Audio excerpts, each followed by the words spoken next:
नमस्कार, मैं हूं प्रशांत। आप सबका बहुत स्वागत है। 25 दिसंबर को यानी कल बड़ा दिन की छुट्टी थी। छुट्टी पर लोग घूमने निकले और पटना की सड़कों पर जाम लगा। जाम कुछ ऐसा लगा कि अगले दिन यानी आज 26 दिसंबर को अखबारों के प्रमुख शीर्षक जाम से ही थे। सारे बड़े अखबारों ने, किसी ने पेज 1 पर, पेज 2 पर जाम की खबर को लिया है। ये एक दिन की घटना नहीं है। अगर एक महीने का विश्लेषण करेंगे शहर की स्थिति, तो एक महीने में आपको 15 दिन से अधिक जाम की स्थिति से जूझते राजधानी वासी लग जाएंगे।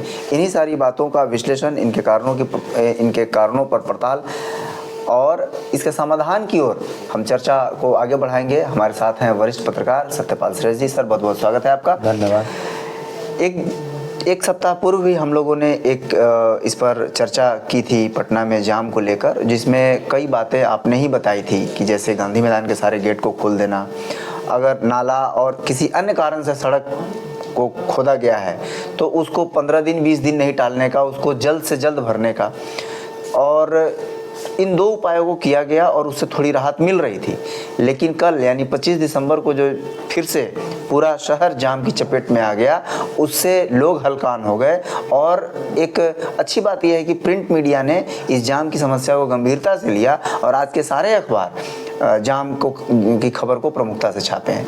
क्या लगता है, मीडिया तो अपना काम कर रही है और लेकिन चीजें सॉल्व नहीं हो पा रही है, मुझे लगता है। इसका मुख्य कारण है कि अनट्रेंड लोग इसको देख रहे हैं, जिनके पास ये बिल्कुल ट्रेनिंग नहीं है कि हमको यातायात का संचालन कैसे करना है और इसका क्रॉनिक क्या है। अच्छा, आप क्या कहना चाह रहे हैं? चोर पकड़ने के लिए अलग स्किल चाहिए, जाम हटाने के लिए अलग स्किल चाहिए। ये अलग ट्रेनिंग है। चोर पकड़ने की ट्रेनिंग अलग है और जाम के लिए अलग यातायात व्यवस्था ही अलग है जी। ट्रैफिक एसपी अलग है, ट्रैफिक पुलिस अलग है और प्रशिक्षण अलग है। प्रशिक्षण अलग है। उसका प्रशिक्षण सही होना चाहिए जी। प्रशिक्षण जैसे क्या है कि आपने ट्रैफिक पुलिस में उसकी नियुक्ति हुई, अब बहुत मामूली पोस्ट पर केवल खड़ा कर दिए और उसके बाद उसको आप पूरा पोस्ट सौंप देते हैं। बिल्कुल कम उम्र के जो भी माने सिपाही, लड़का लड़की जो भी है, आप उनकी क्षमता से आप उसकी पूरा दे देते हैं, तो वो समझ नहीं पाता है कि हमको किधर से लेना है, किधर भेजना है। मैंने ट्रैफिक रेगुलेशन कैसे करना है। दूसरा,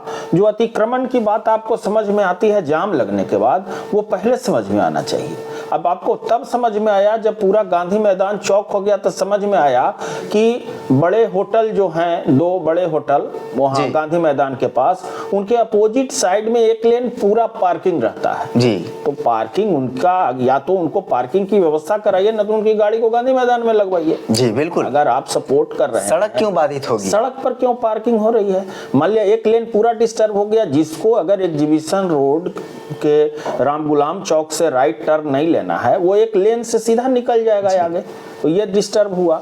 दूसरा, हम लोग अभी थोड़ा गांधी मैदान को माने केंद्रित कर रहे हैं, क्योंकि पूरे पटना के अंदर सबसे बड़ा जाम अभी गांधी मैदान का इलाका रहा। अब इधर एक सप्ताह में, चूंकि यहाँ गांधी मैदान में कई मेला, जैसे सरस मेला, पुस्तक मेला तो समाप्त हो गया, उस क्रम में ज्यादा जाम था। और दूसरा, क्रिसमस का भी प्रेशर गांधी मैदान के आसपास होता है, क्योंकि 3 जगह है, उस बड़े चर्च हैं 3 जगह, तो उसका प्रेशर था 25 दिसंबर को। तो आखिर पुलिस को पहले इसकी तैयारी करनी चाहिए कि हमको 1 वे कर देना चाहिए था, कि जैसे फ्रेजर रोड से गाड़ियां आ रही है, उसको अगर जाना है बेली रोड तो उसको चढ़ा देना चाहिए था वो मरीन ड्राइव पर।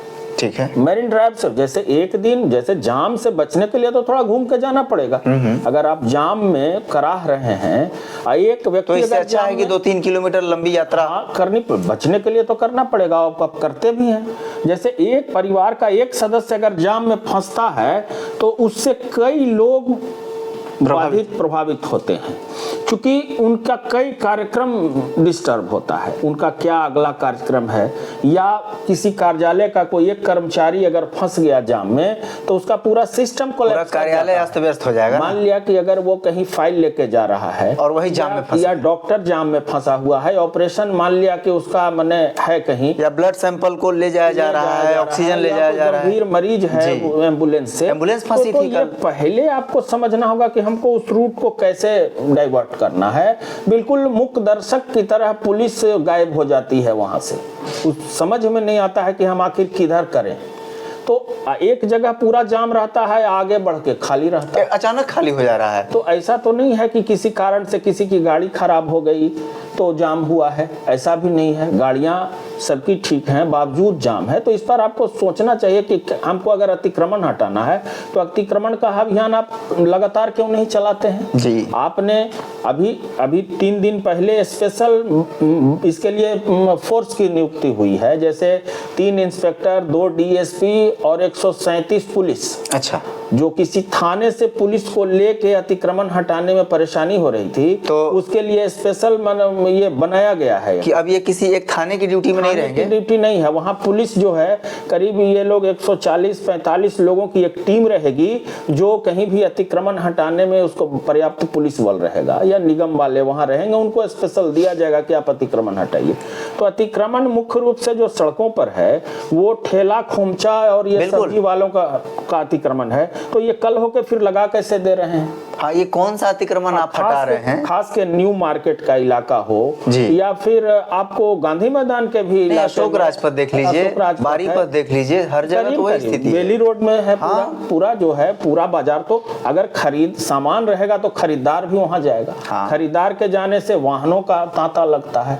तो इन वेंडिंग जोन जो बना था वो पता नहीं बनकर बना ही रह गया, उसकी कोई सार्थकता आबादी के हिसाब से वेंडिंग जोन हर मोहल्ले में बनाएंगे तब ना जी। वेंडिंग जोन मान लिया कि अगर के मुंह में जीरा की तरह अगर ये इनकम टैक्स पर मान लिया 10 दुकानें बना दिए हैं तो उतने से फल की आपूर्ति नहीं हो रही है। पूरा चिड़िया खाना का जो आसपास का इलाका है पूरा फल बाजार बना हुआ है जी। तो इन बातों का ध्यान तो देना ही होगा। इसका ध्यान या तो ट्रैफिक पुलिस, नए डीजीपी बने हैं वो थोड़ी चहलकदमी शुरू में कर रहे हैं, जो भी बनते हैं वो करते हैं, लेकिन उसका निदान नहीं हो पा रहा है। तो निदान पर सोचना होगा और यातायात व्यवस्था को बिल्कुल ट्रेंड आदमी को रखना होगा। ट्रेनिंग के लिए आपको जहां भी इसकी ट्रेनिंग आप दे सकते हैं, जो आप में समझदार आदमी है, या फिर आप निकाल दीजिए एक वैकेंसी की आम आदमी में कोई आदमी अगर इस विषय को जान रहा है तो आप अपना सुझाव दें, पब्लिक डोमेन में दे दीजिए कि आपका सुझाव। सरकारें तो जनता से सुझाव मांगती हैं, बीच में मांगना चाहिए अलग-अलग विषयों पर। जनता के पास भी बहुत सारे आइडिया हैं, तो सुझाव जनता से लेना चाहिए कि आखिर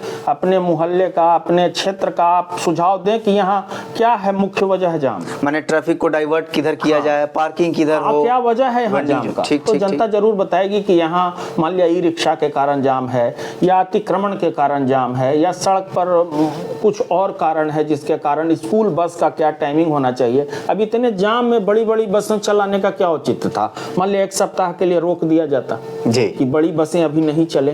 एक बस अगर जाती है तो कितनी गाड़ियां 2 व्हीलर बाधित हो जाती, 2 व्हीलर 4 व्हीलर। इसको समझने की जरूरत है। छोटी छोटी बातें नहीं अगर समझी जाएंगी तो आए दिन इस ढंग से होगा और काम तो अल्टीमेटली कहीं ना कहीं अगर कोई व्यक्ति काम बाधित हो रहा है तो पूरे प्रदेश का काम बाधित हो रहा है। तो इसको ध्यान देना होगा जी। ये सही बात है कि 2-3 बातें सामने आई चर्चा में कि पुलिसकर्मी जो भी जिम्मेदार बैठे हैं उनका सही प्रशिक्षित व्यक्ति को लगाया जाए, क्योंकि अपराध नियंत्रण करना एक अलग विषय हो सकता है, लेकिन ट्रैफिक नियंत्रण करना और सुचारू ट्रैफिक बहाल रखना एक अलग विषय है। और फिर कारणों का पड़ताल करके उनका दीर्घकालीन निदान किया जाए। जैसा कि बताया कि अतिक्रमण अगर आज हटाया दिया जा रहा है तो फिर कल कैसे आ जाता है, और कल हटा दिया जाता है तो परसों कैसे आ जाता है, इस पर भी चिंता करनी होगी और दीर्घकालीन योजना बनानी होगी। आज की चर्चा में ही इतना ही। देश दुनिया की बाकी खबरों और उससे जुड़े विश्लेषण को देखने के लिए आप बने रहिए हमारे साथ। नमस्कार।